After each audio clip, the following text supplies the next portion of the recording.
Hello everyone, Namaskar, welcome back again to ME5. So today in this video we are going to discuss about mining engineering के बारे में आज हम discuss करने वाले हैं दोस्तों। जी हाँ, कि किस तरह से मिनरल्स को एक्सट्रैक्ट किया जाता है, क्या क्या टेक्निक्स, क्या क्या टेक्नोलॉजीज यूज़ की जाती है for the extraction of minerals from the earth, ये सारा कुछ इसी सब्जेक्ट में आपको पढ़ाया जाता है दोस्तों। आपने कई सारे मिनरल्स को देखे होंगे जैसे coal, petroleum, metallic, non metallic minerals जो कि नेचुरली इनको एक्सट्रैक्ट किया जाता है, राइट। तो उसको किस तरह से टेक्निक्स यूज़ करते हैं, क्या क्या इसके कोर सब्जेक्ट्स हैं, किस तरह से एडमिशन होगा, क्या क्या ड्यूरेशंस है कोर्सेज के, सारा कुछ और सैलरी तक हम सब कुछ कवर करने वाले हैं। तो चलिए शुरू करते हैं बिना किसी देरी के। And before we proceed I would like to request to कि please like, share and subscribe to our YouTube channel और नोटिफिकेशन बेल आइकॉन भी ऑन रख लीजिए ताकि जितने भी वीडियोस हैं हमारे और दूसरे एजुकेटर्स के भी आपको टाइम टू टाइम मिलते रहेंगे दोस्तों। तो माइनिंग इंजीनियरिंग से पहले आप माइनिंग के बारे में जान लीजिए। माइनिंग होता क्या है? देखिए, the term mining means the process और इंडस्ट्री ऑफ ऑब्टेनिंग कोल और other minerals from A mine. ठीक है, किस तरह से आप जो ज़मीन में छुपे हुए रिसोर्सेज को बाहर निकालते हैं उसको हम माइनिंग कहते हैं दोस्तों। यहाँ पे इन्होंने सिर्फ कोल का एग्जाम्पल दिया है और अदर मिनरल्स, कई तरह के डिफरेंट मिनरल्स होते हैं, metallic, non metallic.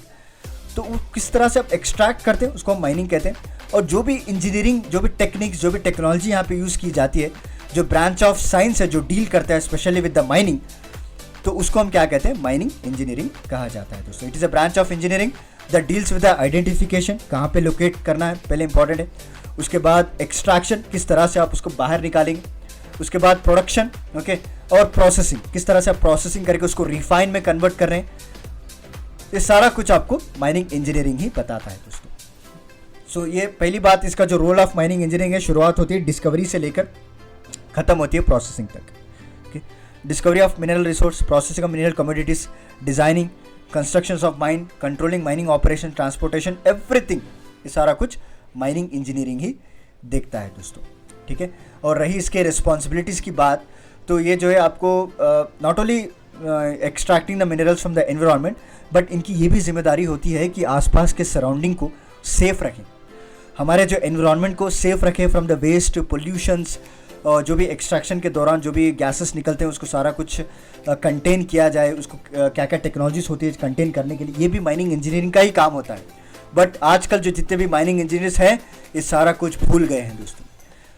They are fed up with the not fed up, they are feed up, जिसे हम कहते हैं कमर्शियल एक्टिविटीज़ के, उनको ज़्यादा लालच आ चुके हैं, न जाने कहाँ पे माइनिंग करना स्टार्ट कर दिया है, एनवायरनमेंट का ध्यान नहीं किया जा रहा है। बट ये one of the duty, one of the responsibility मानी जाती है माइनिंग इंजीनियरिंग की।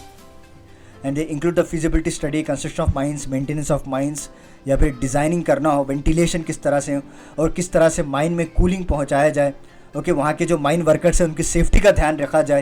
ये सारा कुछ माइनिंग इंजीनियरिंग का ही ड्यूटीज़ माना जाता है।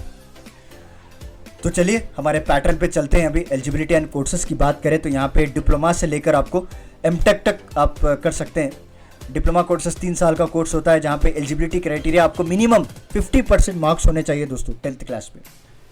और उसके बाद बीटेक की बात करें तो यहाँ पे माइनिंग इंजीनियरिंग 4 साल का कोर्स होता है, और एमटेक का जो कोर्स करें आप 2 साल का एक कोर्स होता है। आफ्टर बीटेक के बाद ये लोग करते हैं गेट एग्ज़ाम्स लिखकर। और एडमिशन्स का आप सभी लोग जानते हैं, यहाँ पे जो है entrance exams for under graduate की बात करें, टॉप कॉलेजेस में अगर आप आना चाहते हैं तो जेई मेंस, जेई एडवांस लिखा जाता है। वही पोस्ट ग्रेजुएट का जो एंट्रेंस एग्ज़ाम है वो गेट होता है। और उसके अलावा भी जो है हमारे खुद के स्टेट्स के पर्सनल एंट्रेंस एग्ज़ाम्स होते हैं दोस्तों। यहाँ पे एक टॉपिक मैं एक्स्ट्रा ऐड करना चाहता हूँ क्योंकि माइनिंग इंजीनियरिंग में सब्जेक्ट्स बहुत इंपॉर्टेंट होते हैं दोस्तों। यहाँ पे कई तरह के कोर सब्जेक्ट्स हैं, जैसे वेंटिलेशन, रॉक मैकेनिक्स आपको पढ़ाया जाता है, मटेरियल्स हैंडलिंग किस तरह से की जाती है वो आपको समझाया जाता है, और ड्रिलिंग और ब्लास्टिंग किस तरह से टेक्निक से करना चाहिए, क्योंकि ज़्यादा ड्रिलिंग करेंगे, ज़्यादा ब्लास्टिंग करेंगे तो वहाँ पे अर्थक्वेक आने के भी चांसेस होते हैं। उसके बाद जब एक बार मिनरल्स को आप बाहर निकाल लिए तो उस तरह को प्रोसेस किस तरह से करते हैं, right. Industrial management, mine cost engineering, mine health and safety के बारे में भी सब्जेक्ट्स होते हैं जो आपको ज़रूरी है पढ़ना इसमें। और टॉप कॉलेजेस की बात करें तो यहाँ पे आपको कई तरह के कॉलेजेस होते हैं, not only in India, abroad में भी आपको बहुत सारे इंस्टीट्यूशंस होते हैं, राइट। तो पहले अब्रॉड की बात करें तो क्यूटी यूनिवर्सिटी ऑफ टेक्नोलॉजीज है, ओके। माइनिंग एजुकेशन ऑस्ट्रेलिया में है, यूनिवर्सिटी ऑफ क्वींसलैंड के अब्रॉड है जहाँ पे आपको अच्छे से पढ़ाया जाता है, प्रैक्टिकल भी आपको करवाया जाता है।